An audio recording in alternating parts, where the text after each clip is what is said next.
Welcome to the Hey Hot Mama podcast. I'm Jen Peralt, founder of Hot Off the Rack and Hot Mama Collective. And I'm Liz Guidotti, Jen's mom, also known as the OG Hot Mama.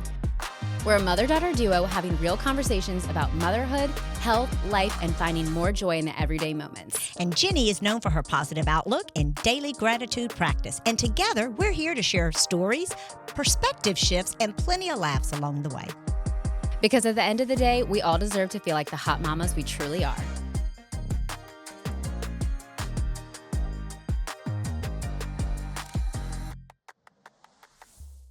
Welcome to the Hey Hot Mama podcast. I'm your host, Jen Peralt of Hot Off the Rack and Hot Mama Collective. And I'm Liz Guidotti, better known as Jenny's mom.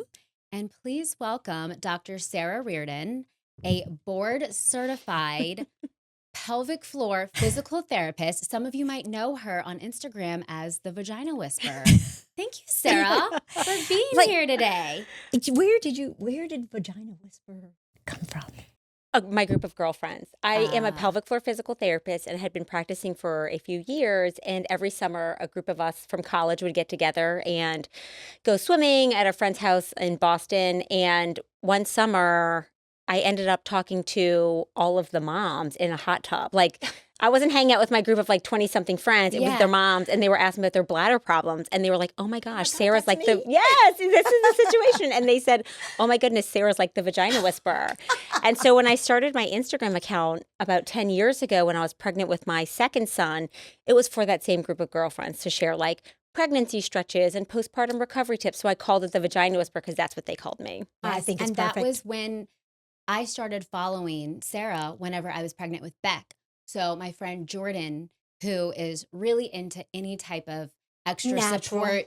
Yes, and extra support that you can have while you're pregnant and postpartum. She was like, you should follow the Vagina Whisperer. So I did, and she was such a great resource.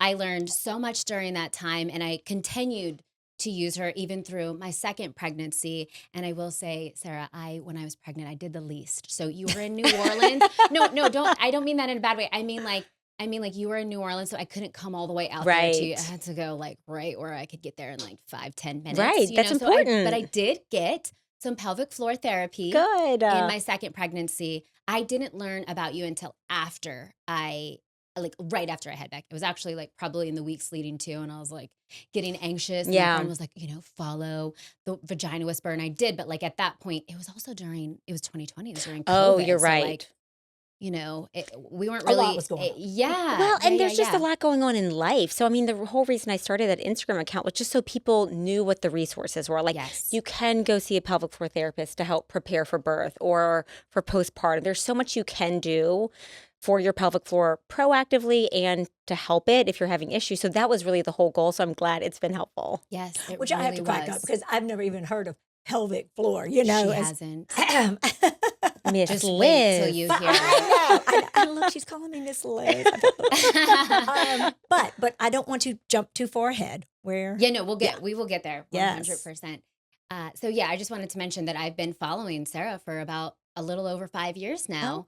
And I've continued to use her as a resource because, and I've seen you mention this before, your pelvic floor therapy doesn't end with just like, oh, I had my kids and I did it postpartum. Like, it's a continual thing. Like, I think you will really benefit from hearing from Sara. And before we even get to that, I have to tell the first time me and Sara ever actually met in person. It was this past Mardi Gras. I was there for Locals Friday in the French Quarter. So that's Mardi Gras weekend. Okay. And I'm standing in line for the bathroom and I'm talking to this girl and I'd never met Sara in person, but she looks just like the Vagina Whisperer. Oh, was Sara the girl in the back? Just wait till you hear the story. So I'm talking to this girl and she looks just like the Vagina Whisperer, but she's telling me that she lives in Chicago. I'm like, well, the Vagina Whisperer does not live in Chicago. And she's like, oh yeah, I'm here visiting, like riding in a parade. And I moved to Chicago years ago, but all my family's here.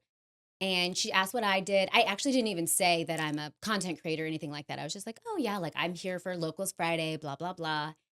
And I'm like, wow, I want to tell her so badly, but I'm like, I don't know how one would receive you look like the Vagina Whisperer. So I didn't say it. Good move. So anyway, I sit back at my table and then all of a sudden Sara comes in and she's like, Jen?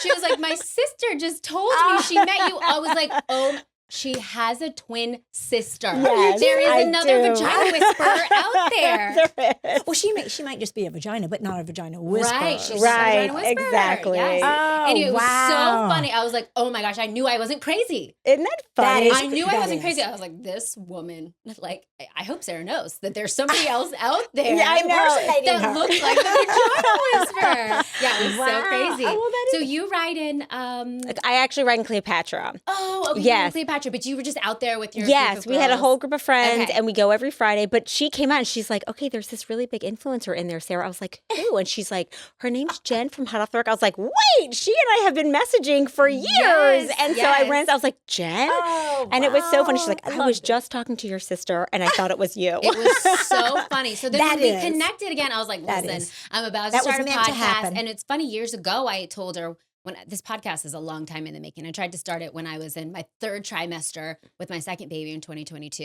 And that was just, not the best time Yeah. to start a podcast.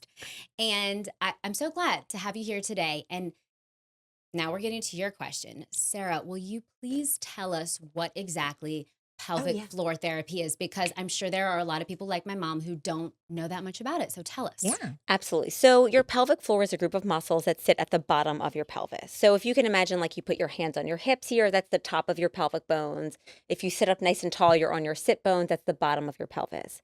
So your pelvic floor muscles are literally the floor of your pelvis. Mhm. So when you're sitting, they're a group of muscles. They support your organs. So in the female body, your uterus, your ovaries, your bladder, which holds urine, and your rectum, which holds stool, all kind of sit inside of that basket of muscles. And then those muscles have three openings, one for the urethra where urine exits, one for the anal opening where bowel movements occur, and then the vagina for vaginal intercourse, vaginal birth, and menstruation. So if anything is changing in these muscles, which can happen during pregnancy, birth, menopause, aging, anytime, any kind of pivotal season in a woman's life, even when they start menstruating or become sexually active, these muscles change and they can get weaker and lead to leakage or prolapse or incontinence, or they can become too tight or tense and lead to painful sex, tailbone pain, wow, hip I didn't pain. know. Yes. So as a pelvic floor therapist, I work with the muscles in this area and help people now prevent issues, but also recover from them if they're experiencing problems. Wow. Okay. Yeah. Yeah. I did not know it was that I know, involved. and I told you Yeah. I did my research, and I mean, like I said, I've been following you for a long Mhm. time, but I went and listened to some of your other podcasts that you've been on, so I'd be a little bit more knowledgeable. And I learned a lot. It was really interesting that there's Wow. so much like that can change Yeah. your overall health and body from That you can starting from your pelvic change. floor. That yeah, that you can change right. without Just by and, going. I'm in pharmaceutical sales without medication. There's so much that Yeah. you can do. Which There's sorry, there- go ahead. No, there's a lot you can do. And I think that I'm not anti-medicine, but it's a piece of the puzzle that I think is often missing. If you have, frequent urinary tract infections or a hard time starting your urine stream or constipation or painful sex, it's like, let's do this test, put this medicine, but I'm like, nobody's evaluating the muscles. And it's literally tense muscles or weak muscles or Yes. incoordinated muscles that just need training. I would totally agree. I mean, as much as I have been into health and then also in pharmaceutical sales, I have never heard this addressed. That's And that that's is- wild. It It is is. wild. I It is know. wild. And I think that people are missing a great opportunity. I think I'm missing a great opportunity. Yeah. Yeah. Well, I was talking to a friend about you not knowing anything about pelvic floor therapy, and we were Oh, I thought you were going to say sex. So I'm glad no, you said just therapy All in right. general. Okay. She's so like anti any therapy, and I think it's because You? she didn't have any of these resources and knowledge. She didn't have any of these resources and knowledge when she was our age. Yeah. And so she just had to figure it out, get through it. And so to her, she's like, I did it. You can do it. Like, you don't need all this extra stuff. Like, you can do it on your own. Okay, Yeah. is it called Kegels? So that's one of the exercises. That was the only one I knew. Exactly. So you know a little. And I think that that's been the narrative for so long, Yes. that your pelvic floor is weak, do a bunch of Kegels, you're going to be fine. But it's like saying, I have back pain, just do a bunch of crunches, you're going to be fine. It's so much more nuanced than that, of like, what's causing that discomfort? Why is the leakage happening? Is it hormones? Is it weightlifting? Is it running? So Ooh. is it scar tissue from birth? I mean, there's so many things that can be contributing. And, again, I think physicians aren't like screening for these issues. Like, who asks you, are you leaking urine? Is sex painful? Are you having staining You in your have to underwear? bring that up. You have to bring it up. If you don't bring it And up, a lot of people don't advocate for themselves. they don't advocate, Yeah. or they just don't make the connection. Right. Right. They think this is normal. Right. We've been told it's normal, Yeah. right? We've been told Yes. that diapers are our destiny. Leakage is a normal part of being a lady. I mean, and that's not true. Like, that's the narrative we've been told, and it's not true. Yeah. What is one of the most common things you see in women after birth that they think is normal, but actually isn't? Little leaks. It could be a leak with a cough or a sneeze, a little leak when they're jumping rope and they're like, oh, it just happens a little bit after 20 reps, or when I'm chasing after my toddler, when I'm, bouncing in the bounce house, so I just don't bounce in the bounce house. I would say that's probably the most common complaint that women have.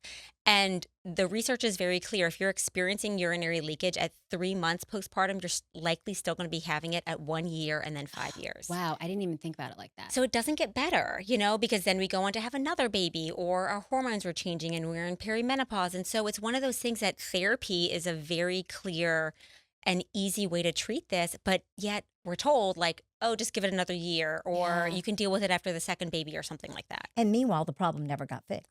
It And doesn't then ever you get just kept fixed. going on to other events in life and other happenings. See, Sarah has already converted you. Well, and I knew that I she would. Well, before she's like, I don't know anything about therapy. Like, Let what do her- I need Let therapy her keep for? whispering. Let her keep whispering. We're No, working on Miss Liz that's here. right. She is going to be an evangelist by the end of this conversation. I might become a whisperer of the vagina by the time we finish. So, And in fact, something we were talking about before she even got here is things that are normal and that are Well, not. yeah, Which I was- mean, yes, I, a cough, a sneeze, but then I'm 62. And yes, I am led to believe this is just what happens. Right. This is normal. 50% of women over the age of 65 leak urine, and no amount of leakage is normal. So after 62, I'm not normal. 65, I know. After that age, again, think about what's happening. Our collagen is changing in our Yeah. body. Our muscles are getting weaker with aging. So these are muscles like every other muscle. So you can help it. Just like you lift weights, I can tell you're in amazing shape, Liz. And so you can build this muscle up just like you can build up any other muscle in your body. But we have to educate women that that's necessary. Just like we take care of our bones and our hair and our skin, we have to take care of our pelvic floors. I mean, it is as much as when I'm doing hip thrust, and that's when you Yeah. lay down, you have that, and you have that big barbell on your bladder. Yes. Literally, me and all of my friends are like, oh, got to go to the bathroom first Yeah. before I do that, Yeah. because just But that is that pressure. okay? Is that okay to know, like, hey, I'm about to do something. I should go to the bathroom before I do it? So that's called just in case voiding. And it's okay if it's not the normal habit for you. Like my mom, Okay. every time she gets to my house, she's like, okay, let me just go to the bathroom. And then every time she leaves, she's like, okay, I'm about to cross the bridge. Let me go to the bathroom. And Yeah. then she's like, okay, I just got to the house. Let me go to the bathroom. So it's that just in case that actually can make your bladder shrink and become more sensitive over Wow. time. And not good then. And so not Okay. not optimal. But like if you're about to go for a long run or become sexually active or get on an airplane and not have an aisle seat, I would say that just in case is okay, but not like Consistently. not every day. consistently. As- Not like you can't get through a workout without peeing. Ugh. So far, I have found out I'm not normal. Wow. That is what she See, has so whispered to me. glad that Sarah has But come I think and I think by the time we finish this, I am going to be well on my way to normalizing my pelvic floor. But you. let us continue. Well, did anybody at all mention anything to you after you had kids about pelvic floor therapy? No. Do you think that it was No. just her, or was this mentioned to people before? Like, no. Well, was it You- mentioned to you? yes. Oh, really? No. Oh, okay. Okay, let me rephrase that. Now, I've seen this in your videos too. Yeah. I take this back because I think my nurse practitioner did talk to me about pelvic floor therapy, but I wouldn't say that my doctor mentioned it. Yeah. And I showed you the video too. It says that women deserve more than a 5-minute checkup a few weeks after they have a baby and be like, you're good. Because Yeah. in most cases, like, Yeah, they've done you're their job. not. Right. They've done their job. Yeah. They're done. Yeah. And that was their job. Right. Was to get the baby To get out. that baby Yeah. out. Right. Make and sure there you were does all need healed. to be or more everything. support for women. Another reason why I started Hot Mama Collective was just to really raise awareness around postpartum and this extra support that we need. That people Yeah. are like, you had the baby, you're good, you made it. But Yeah. like, We're just and getting started on you a whole keep- new body. You keep calling it postpartum, but Yeah. I say Postpartum is forever. Yes. yes. For Postpartum is forever. Are you still in postpartum? apparently. True. And You just had a baby. and it's so interesting because there's so many things that get thrown at us postpartum. It's like we need to worry about feeding and returning to work and our Right. relationships and exercising and, sex. And it's like to have Sleep. We are sleep deprived. exactly nutrition. So to have like, oh, you need to go see a pelvic floor therapist is another thing. But right. in my heart of hearts, I'm like, I see so many women in our clinic at 6 weeks postpartum, and they sometimes don't even go to their doctor visits, which I want them to. Yes. Because you should have a medical check-in. But they're like, they didn't check my pelvic floor. They didn't say, is it weak? Is it Right. strong? Yeah. Do you, how are my abs? Do they have separation? How does my C-section scar look? And they're like, they told me to return to sex and exercise, and I'm good to go. But they're like, I haven't even done those things yet. And so how do they know I'm good? And so we just need so much more support and to integrate this type of care into that postpartum journey for moms. Yeah. And what's cool is with Sara and pelvic floor therapists, it starts well before postpartum. It starts during pregnancy. So Yeah. I went to pelvic floor therapy while I was pregnant. And I was doing it because with my first pregnancy, I had a horrible tear. I did tear again with the second pregnancy, Yeah. but I think that circumstantially, that just happens, and you still have to find ways to support yourself. So for anybody who's listening right now, would you say that there's any point that it's too late to go to pelvic floor therapy? Never. I mean, great. when you're pregnant, even when you're trying to conceive, I think during pregnancy is Oh. a great time because it's like training. It's like you're about to run a marathon, but you've never trained. And I'm like, we have to help Yeah. women understand their bodies, learn how to push, learn how to do perineal massage, how to be comfortable. It's like, oh, you've got back pain, you've got hip pain, you're pregnant. Oh, your Wow. abs are separating. That happens during pregnancy. But there's a lot you can do to make that journey more comfortable Right. and help women feel more informed heading into a really, overwhelming Prepared. process. Yes. Prepared. You go Yes. into that pregnancy and that the birthing process Yes. more prepared, and I love that because Yes. it's much better to prepare something and have something stronger Yep. and better before it actually happens than try to After. Yeah. Right. And I a- love that. And a theory. lot of moms will come for second pregnancies, saying like, I wish I would have done this the first time. Right. We just don't know what we don't know. And Yeah. that is, again, one of the reasons I started the Vagina Whisperer. I was like, why did I just get lucky? And my vagina is doing all the right things, but nobody else knows this, Right. but they need to. Every woman should have access to this info. Yeah. Without And it was doubt. so crazy when I was in therapy. And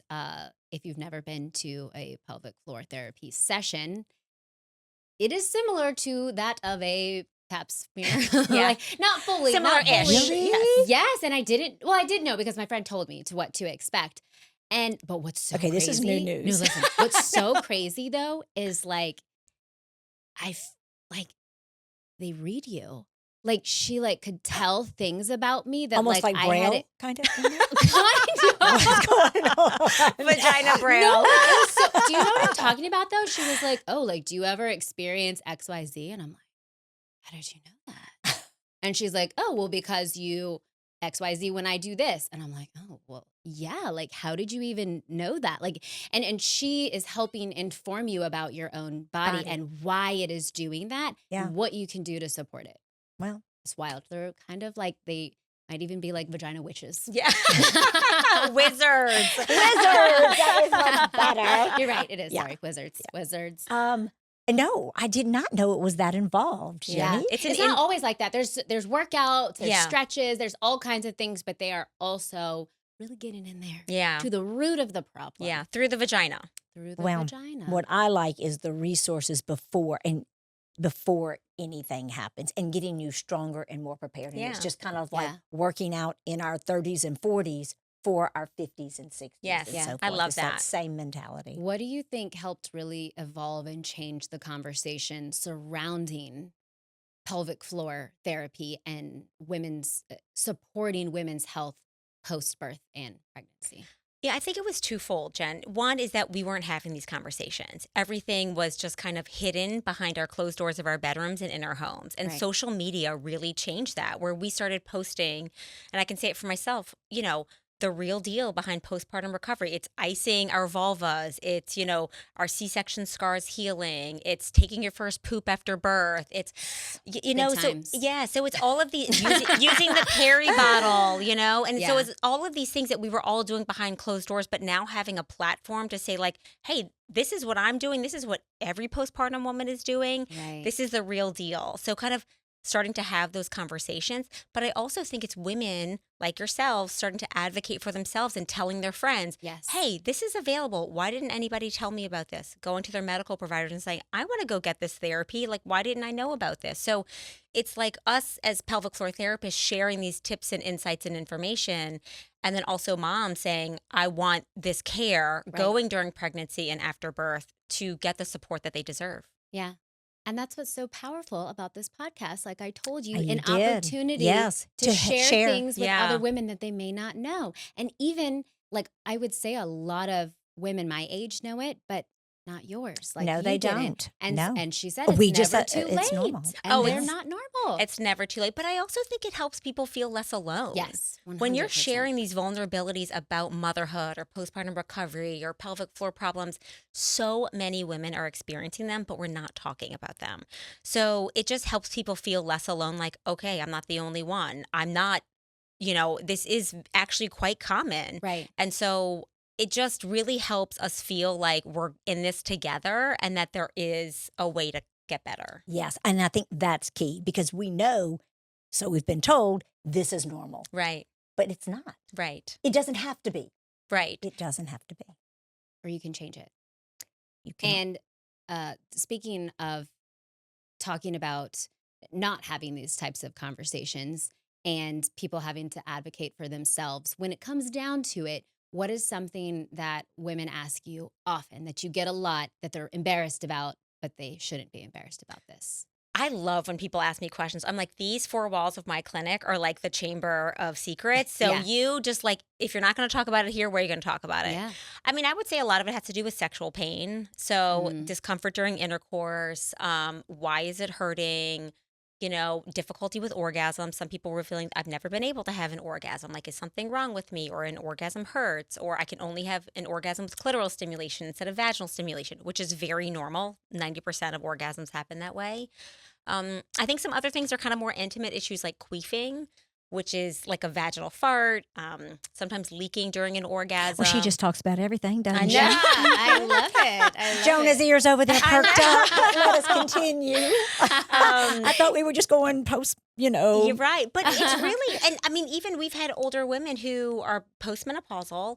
They're in their second phase of life, finding new partners, wanting to become sexually active again. And they're like, what do I do? I haven't had sex in years, Wow, yeah, Like, I who do you didn't think about talk to that. about this? And I'm Right. like, I've Oh. got just the plan. We're going to send her to the Vagina Whisperer.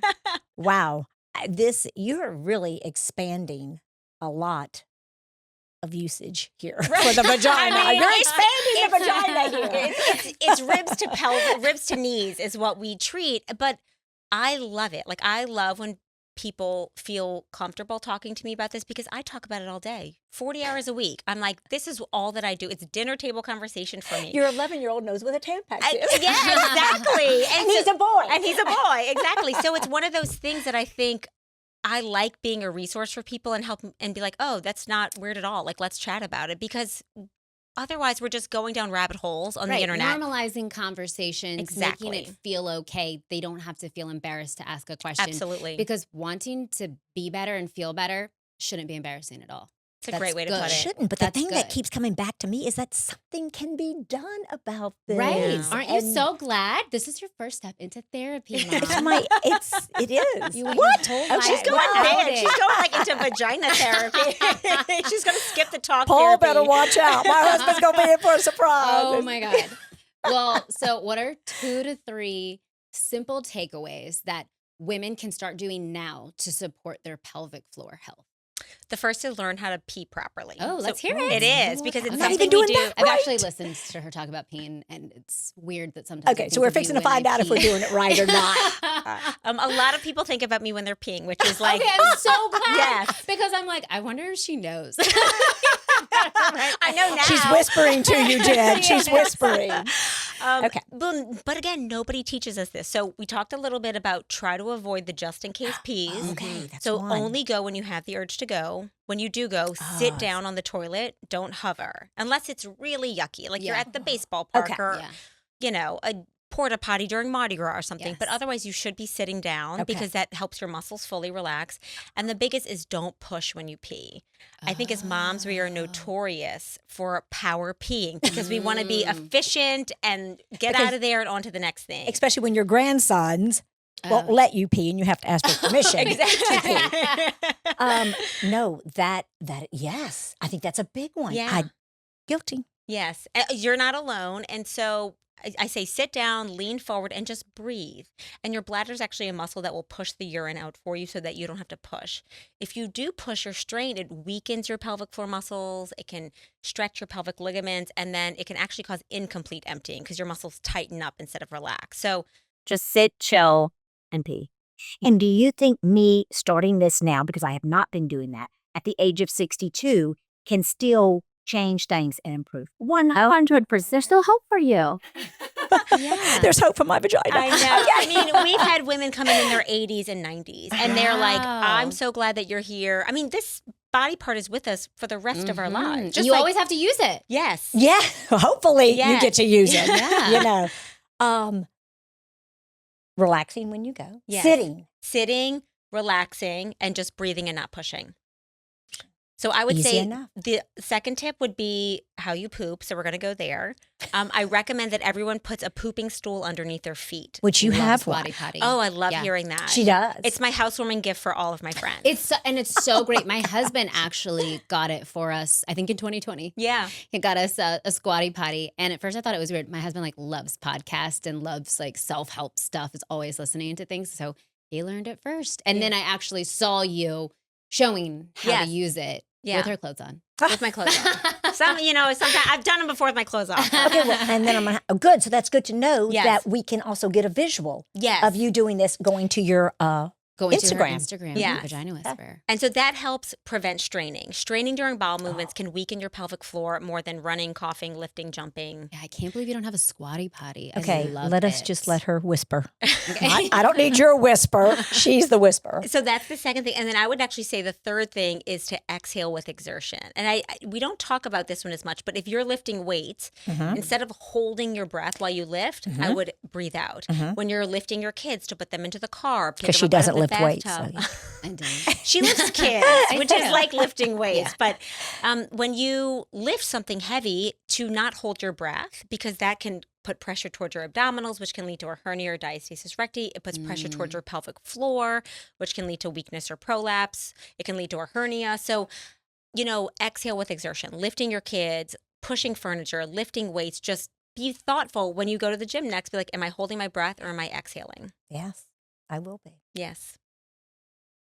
I feel like she's giving away all of her secrets. So we need to ask her, at what point do people actually need to go see a pelvic floor therapist? Two things. I mean, in my dream world, you'd see one at every stage of life when something is changing. When you become sexually active, when you are pregnant, when you are postpartum, when you're perimenopausal and then postmenopausal. Like having these check-ins when we know our pelvic floor is changing. Yeah. I almost wish it was like going to the dentist where you just had an annual check-in to see how things are going and then got a little tune-up if something was awry.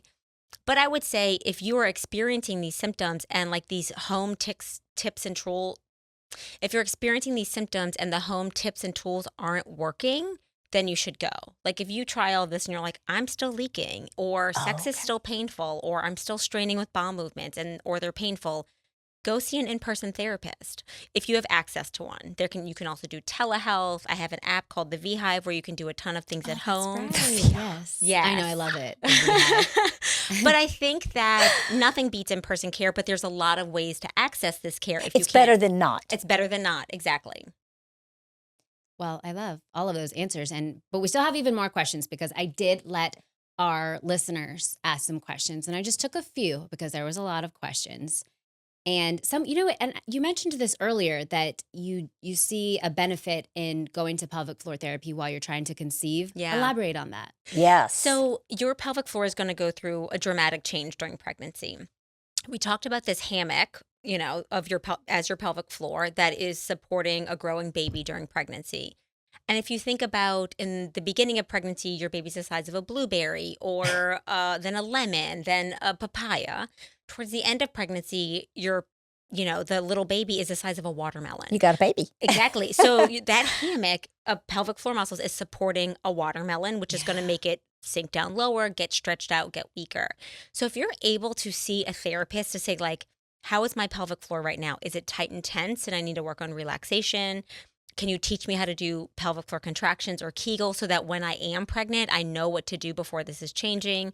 How do I pee and poo properly so that I'm not, straining my pelvic floor? Because especially while you're pregnant. Because the constipation is real because of all the progesterone changes. How do I modify my workouts during pregnancy? What do I need to do differently? So I think that there's just a lot of, again, preparation that we can do before those changes start. Right. And that's actually a part of the next question. She asks, at what point of pregnancy should she start pelvic floor therapy? But it sounds like if you know you're about to start trying, go ahead and get into pelvic floor therapy. But then she wants to know, is it ever too late in pregnancy? Oh, no. I mean, I've had moms come in at 37, 38 weeks. They're like, I'm having this baby in a week or two and I need you to teach me how to push. And I was like, okay, well, we've got 45 minutes. I'm going to do the best I can. But so it's never too late. I mean, I've seen moms for ideally I'd see them at every trimester and then probably do a birth prep session teaching them how to push and how to prepare for postpartum.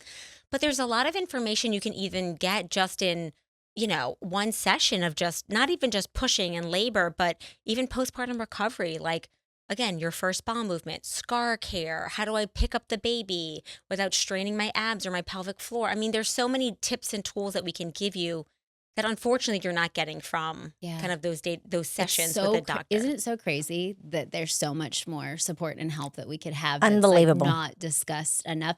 Being discussed more now, but it's not always right at our... Well, and what I love about it is it's us taking care of our bodies for our future. Right. Investing in our future selves. I mean, that's just and key. You love to invest in your future self. I do. Well, you've got to. I love that mentality too, because I think we think about right now it's not that big of a deal. I don't have to jump in the bounce house or, we can just use lube when we have sex or I'll just change my underwear, right? If it gets wet. But we're not thinking about, I want to be able to pick up my grandkids and play with them. I want to be able to travel with my friends after I retire. I want to be able to take a flight and not have to worry about access to the bathroom. So all of these things really do make a difference in our day-to-day lives. Now and in the future. Right. We just, to your point, you've got to kind of do the work now. And it feels overwhelming and it's really not that much. It's like I said, brushing and flossing your teeth now so that they stay healthy in the long run. Mm-hmm. Yeah, because if you, when you go into pelvic floor therapy, you'll see that while they are doing things with their hands to figure things out the braille to better support you, it's just a lot of exercise and things you can do on your own in the morning while you're brushing your teeth. Yes. You could be sitting in this squat position while you're brushing your teeth. Maybe even in the car. Yes. As you're driving. Yeah. I don't know what these exercises are. What you're doing in the car. Well, I'm going to be doing it now. Okay, so this is actually my personal question. So with all of these things that you say that we can do to support our bodies with exercises, what are your thoughts on vaginal rejuvenation procedures? What do you think of that? So it depends on what it's for. And it's two things. So vaginal rejuvenation can entail internal rejuvenation. So if the tissues are thin, weak, not as supportive as you'd want, there are lasers that you can use internally that help kind of produce more collagen in the area and help plump those tissues up. It can help leakage, improve sensation with intercourse, improve orgasms. And there's also cosmetic vaginal rejuvenation. And that's along the lines of if the labia are asymmetrical or larger than you'd like, trimming that labia so that it's not as bothersome for you. So for some people, it's functional because it can irritate their tissues when they're exercising or maybe it's less comfortable in their underwear, wearing pants. But then it can also just be like, I want my vagina and vulva to look a certain way. We call them designer.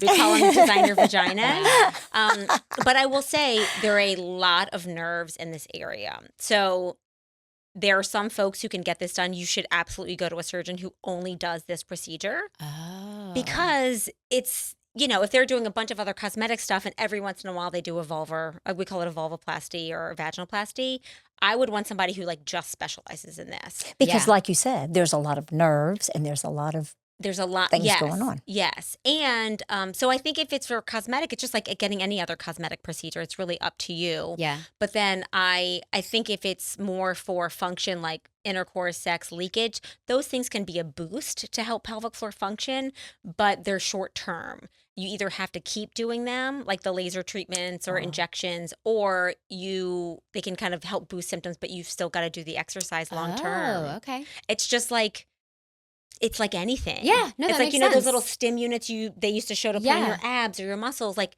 that's fine, but like, is it giving you true strength? Because once you stop using it, it all goes away. Right. That was your question? Was that your question? Yeah, because a lot of people talk about it. A lot of people my age are talking about vaginal rejuvenation. And actually, I have a friend who performs vaginal rejuvenation. It's actually really cool. She used to be a baby nurse and then a OB nurse practitioner. So she's Nice. very familiar with the vagina, and I think she will be great at that. But I like hearing that adding the additional support of Yeah. doing those workouts and things to prolong your results. And it's like for anything, Yeah. right? It's even like being on GLP-1s. Like Yeah. we can lose weight, but to build muscle and maintain muscle, you have to strength train. Like there's no other way about it. But I think the biggest thing for me is I love that women have options. There is no magic pill or treatment or anything that's going to take all of this away forever. You still have to kind of know what to do and how to prevent it and how to treat it. But I also want women to feel good in their bodies. I mean, when you are a mom or you've been pregnant or given birth, or we go through so much, and to feel like your body is broken sucks. Yeah. And so to give women the confidence to be able to feel the way they want to feel, to look the way they want to look, to function the way they want to function is important, really important, and not to be underestimated. And to know that there's lots of options out there and you don't have to feel shameful because you want to No. feel better. Yeah, No. and here's the deal. I mean, fortunately or unfortunately, even at 62, the husband wants to keep having sex. Yeah. So we're going to have to keep this up for a long time. So we Really can excited to either have this conversation. enjoy it. Well, you will be there too one day, little Missy. You can either find ways to make it pleasurable and enjoyable and learn to make those preparations so that he doesn't just get all the pleasure. Well, that's what I was going to say is that I want to have pleasurable sex for the rest of my life. I don't want to just feel like, okay, I'm just going to check the box and let me just endure this. And I want to have great orgasms for the rest of my days, you know? And so it's a way that we can feel good in our bodies. Once again, what you just we said. deserve that. Right. Again, not feeling embarrassed for wanting to enjoy your life. Right. Exactly. Yeah. I did have, there was one more question that somebody else asked. I didn't want to forget them. But is there a simple way that you can check at home? Oh my gosh, wait, I didn't even ask you how to pronounce this because I feel like I never know how to pronounce it. How you Diastasis recti. Diastasis recti. And I'm not going to even attempt it. Okay. But Yeah. Is there a simple way to check at home to know if you have that? So diastasis recti is a separation of the midline of your six-pack abs. So if you've ever seen, I have never seen my six-pack abs, but I hear they're there. but when it's just covered with a layer of Popeye's fried chicken. Right. If you see them, on a screen or a picture, you can see that there's like a little white line in the middle, and that's called your linea alba. And it's just an area of connective tissue. What happens during pregnancy is that tissue gets really stretched out. That's what we would think is normal. It is normal because your baby is growing in your belly and it needs to stretch. But what happens is that tissue doesn't always kind of get taut and come back together. And so it's really common. It's not 100% of women get it. Like I didn't get it. And but it will persist postpartum for many women. The way that you check is you lie flat on your back, completely flat on the ground. Legs are straight, heads down. And then you are going to curl, like you're doing a crunch, curl your head and your shoulders off the ground. So it's almost like you're doing a mini crunch, but your six-pack abs will flex, but then you'll kind of feel in that midline above the belly button, at the belly button, and below. And you'll say, like, does it feel like my fingers are sinking into my guts, or does it feel like I've got a trampoline of tissue there? Or you'll even see like a little coning or doming in the middle. Oh, okay. You can see that, and that especially happens during pregnancy. It looks like there's like a little football coming out the middle, and that's diastasis recti. All this does is give you information about your body, that you've got a little bit of weakness at the midline. Doing some deep core work, some pelvic floor work can help cinch that up, and that can help. Exercise can help Do you improve that. offer that type of help in the V-Hive Oh, yes, app? absolutely. Absolutely. It's all your pelvic floor and your deep core muscles work together. So the benefit is that when you're doing pelvic floor or core work, it benefits both. Yeah. Cool. That can be your workout. You've been trying to get more workouts in. I have been trying to get more workouts in. Yeah. But this is also a personal question for me, because now that you have, met my mom and see how she is and the generation she came from, I would like to know what your mom thought when she first thought when you started sharing the Vagina Whisperer on Instagram, and then again with your costume. She has a beautiful vagina costume. I do. That she likes I have to go on her Instagram just to see this costume. Yeah. So, well, it's funny because Jen and I were talking before this, and she was like, "Will you wear that costume?" And I was like, I can't believe you didn't get her to do I that. know. Well, I ordered a new one in the mail that I like travel with my traveling vulva, but it didn't come in time. But we were on the same page to try to just get a little shock value out of that. But my parents are incredibly supportive, and I think I'm the youngest of 4 kids. So when I started this, they were like, "Oh, this is just something Sarah's doing." Like she's out here doing her wild stuff. But I think more than anything, they're really proud. And because my mom is 76, and her generation did not talk about these things. And she's also Asian. And so culturally, these are not conversations. You don't talk about periods or your body or sex or anything. So she's just really proud that she's like, "You're doing really good work." And the funniest, though, is my dad, who's also just my biggest fan, greatest supporter. He's so wonderful. And a couple of years ago, he was like, "Hey, honey, I was on Facebook and I saw this thing. Like, what's the name of that social media thing you do again?" I go, "The Vagina Whisperer." He goes, "Vagina. That's it." Vagina. And to hear my father say those words, I was like, "This is, I'm unhinged," That's hilarious. But they're great. I mean, and my husband, That's fantastic. Too. Yeah. I get the same question about my husband. Like, what does he think? And I'm like, he's the one taking the videos half the time, And so it's just, they love that I'm passionate about this. They love that I'm doing meaningful work. Yeah. They see me, how happy it makes me, and how much I love it. And I think they're just endlessly supportive. Well, yeah. And then once you were informed of what exactly Vagina Whisperer meant, you're like, I want to be a part of the Vagina Whisperer I did. Club. And and I like how she says it's from your first period. Yeah. And it's kind of like the dentist. Your first period all the way through your entire life, because things don't get better. I don't know how to put this out to y'all. I don't want to rain on the parade right here, but let me just say, things don't get better down there. They don't. Thank you. Don't worry, we can step into something else other than your vaginas. And let's get into our Hot Mama Q&A. So these are not vagina-related questions, but these are questions that my followers have submitted to us, like, before we even started the podcast. I told him that we were starting one and some questions they wanted to ask us. So I thought all 3 of us would answer them. Love that. And what is one thing that your mom did to make your childhood special that you carry on with your own kids? Do either of you want to answer that first? We have dinner together every night.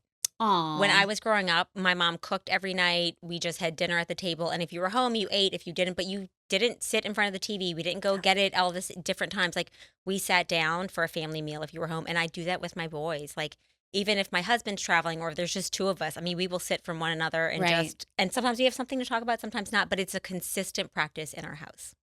I think you like that. I do. And I was going to say, Sarah and I are on the same page because, that was very important growing up, too. We absolutely had the Lola same loves thing. to set the table. Yeah, we set the table. That was from our podcast before. But dinner at home, and especially without the phones. No screens, no reading, no distractions. Yeah, and conversation.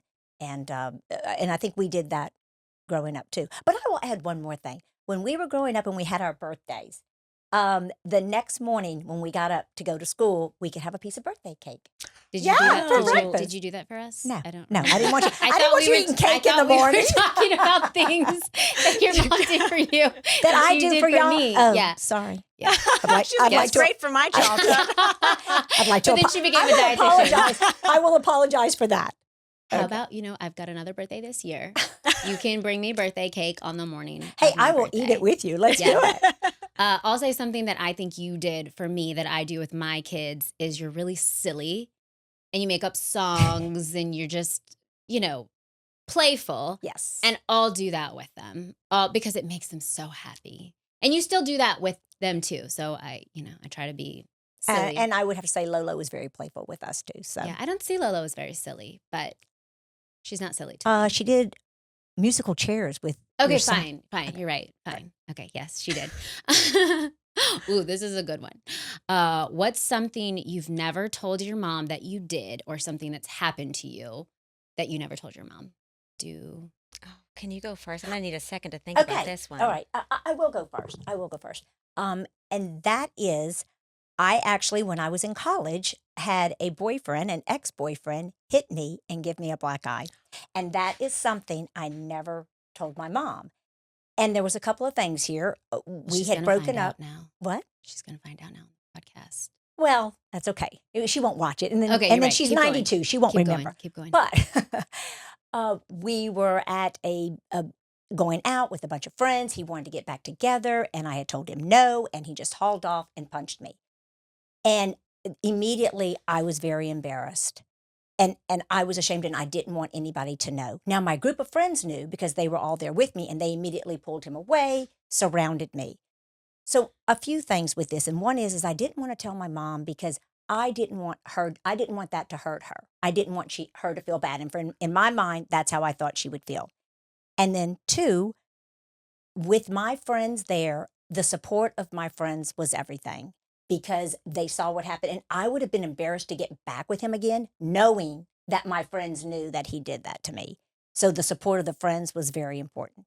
And lastly, I was embarrassed because I thought, I'm a confident person. You were surprised it could happen to you. I was surprised it could Yeah. happen to me. And that's kind of what struck me the most. And it really can happen to anybody. And I'm glad now, and we're talking about generational things, topics that are not talked about. I think now the narrative has changed. And now the perpetrator does get the blame and the shame. I shouldn't say he. The perpetrator gets the blame and the shame. And that's where it should be. And I think that's changed a lot. Right, because you were saying you were embarrassed. I was now embarrassed. You're like, Yeah. he shouldn't be. He Yes. should be embarrassed. And if my friends outside who knew what happened saw, I told them I got hit on the dance floor last night. I was embarrassed about it. And I'm glad to see that has changed. And So gotten what would better. you do differently now then, if that had happened to you in today's world? I guess call the police. Yeah. You would have to. Yeah, but back then you didn't. That's crazy. That was, no one even thought of that. That was, no. Mm-mm. Well, Wow, that's a big one. But good on you for sharing. Yes. And like I say, the biggest thing I take away from it was the embarrassment and hurt to me because I felt, how could that happen to I know. me? Yeah. And so that's now why I don't mind sharing it with other people. Because so many people probably feel that way. Yes. Yeah. And then the support of your friend, people knowing, telling people, and then you have that support is huge too. Because had people not known, I wouldn't have told anyone. I might have gotten back with them. That's crazy. Lots of things going on with that. So good on you. well, thank you, Sarah. That's a big one. I Do just you want to follow it? I or do, should we- and I don't know. It's not as huge, but now that I thought about it, when I was in high school, I went to Planned Parenthood and put myself on birth control without telling my mom. Oh. And I used to go and sneak visits after school and have appointments. And because I was having sex and I didn't want my mom to know, and I didn't want to ask her to bring me to the doctor to get on birth control, but I was like, I know I want to be on this. And so it was the Planned Parenthood that was on Magazine Street. It's not there anymore, but when I was in high school, it was 1998 and 99, and I would go and get my birth control every month there. And one time there was a bomb threat. And I was in the middle of an exam and we had to all walk across the street. And I remember sitting on Magazine Street in front of the Popeyes when the bomb squad came in to clear the place out to give us like, okay, everything's safe. And I'm going, this is supposed to be an anonymous place. And I am like on the Magazine Street sitting because I'm going to Planned Parenthood. But that was like, when I was young, I was like trying to be responsible and I wanted to do what I knew was right for my health and for my life. Yeah. But I was also scared to talk to my parents about it. And so it was something where I was so glad that resource was available because it could have changed the course of my life if it wasn't. Yeah. But, I never told my mom because I didn't want her to know. And she still doesn't know to this day. We don't talk about any of it.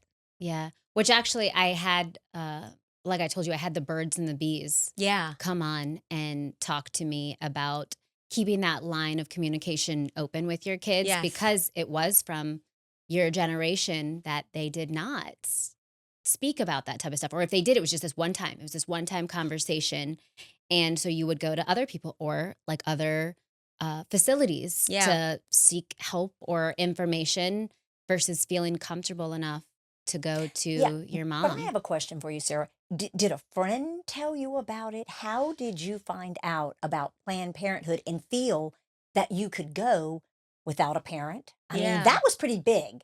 Yeah. I mean, I would say most people I'm pretty don't do that. cavalier in my behaviors. I was kind of like, Yeah, she is also dancing around in a vagina I costume. know, so. exactly. You know, So those type of people That's do a- those things. It's a great question, and I don't remember how I heard about it. I don't know if it was from my boyfriend or from other girlfriends, but I just remember knowing, like, I need to get birth control. Where can I get this? Yeah. You know, but I found out from somebody, I must have, and knew that was a place where you could go. So it was just something where I was like, oh, good thing this place is available Yes. because Yeah. it gave it to me when I needed it, you know? Wow. And so, Yeah. and I think that it's unfortunate because one, these places have closed down, but two, I think that there's so much that, again, like, we aren't always comfortable talking to our parents. Like, I wouldn't care about telling my mom about that now, but when we're trying to be responsible young adults, Yeah. to have those resources available was just so, I mean, I felt so lucky at the time. Yeah. And then when the bomb threat happened, I was like, maybe this isn't the best idea. You know, maybe I do need to ask Yeah. my mom to bring me to the doctor. Right. Oh my God. Could But you imagine so something for like that? and not that you should feel any type of shame in you doing what you felt was best for you then, but now speaking to current day moms and daughters, Yeah. would you say that you would hope that these girls would have the type of communication with their mom to where they could go ask and then go see a doctor? Or do you wish that, like, what do you think about that? Both. I mean, I think that options are key. So I wish that there were facilities and places available and open because not everybody has that type of parent who is open, or community or culture Yeah. and religion that is supportive of this. And so I think that having that ability to access that, but I do hope, even as for myself as a mom of two boys, one of the best things about my job is talking to other moms.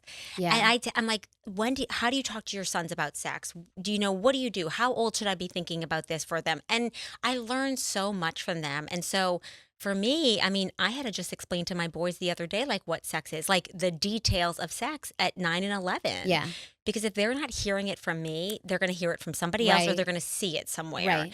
And so we're kind of That's at this stage where we're trying to get ahead of things. Yeah. And to your point, crack the door so that they can come to us with questions, that we are kind of trickling in this information to make it a safe place for them to go. And Yeah. I would love for, people to, if it was my kids, come to me and be like, hey, I need to go get something to have safe sex. And I'd be like, buckle up, let's go, But that's Yeah. that's the me. reality. Yeah. Yeah. Well, because you can't control everything that they do, but you can support your kids, Yeah. And So- there's always this quote I come back to. It's like, the tendency is to want to give our kids a map, but what we really need to do is give them a compass. Yeah. And like, just for them to say, like, I Mm. want to talk to my mom about these things. That is a safe person for me to talk to. I think Yeah. that's ultimately what I want, is for them to have a good directional sense, a good moral compass, as to, like, you're going to make mistakes. You're going to do things you maybe shouldn't be doing, but, like, just, you can come to me and I'll be Yeah. here for you. Yeah. Which I know is so hard for you to hear because you would never give me a compass. If you could, would control everything that I would do. drive in front. Just follow me. Get in the back seat. We're going. We're doing your life. We're doing your life. I mean, Just I shut up and feel hang on. similarly, but I also know the reality of, like, that's just not going to happen. Right. It's And not. instead, you don't want to push them away. You want them to want your guidance. Right. Exactly. But I mean, I have that same tendency of, and to come to you yes. for the guidance. Got to remember that if I have kids again. Next That's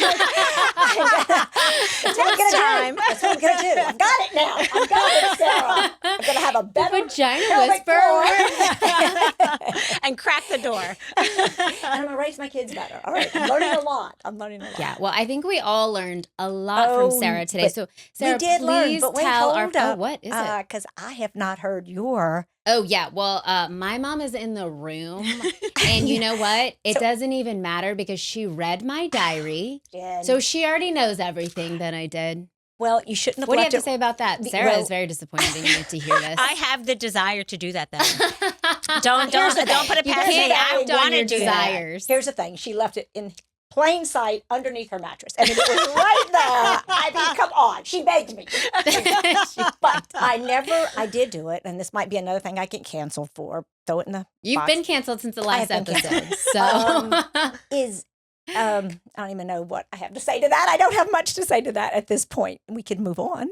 yeah. Well, Okay. the point is, she already pretty much knows everything, and not But I 'cause never told you. punished you for. I couldn't. That- couldn't- okay, oh, I that would is read great. something. I'd be like, I will shake your hand. God, I've got the best I will shake your punishment hand for this. doing that. She didn't punish That's me for the huge. things that she knew that I did, and some you know of what's these funny is like things. sometimes I could kind of tell that like you knew certain things, and you're sitting there and you're like trying really hard to get it out of me, but I wasn't going to give it to you because like I knew that you already knew, but you couldn't give into it, and there was no way that you would expose yourself. So I would just sit there and watch you. Let me just like, say this: Do your kids have phones? Do they text?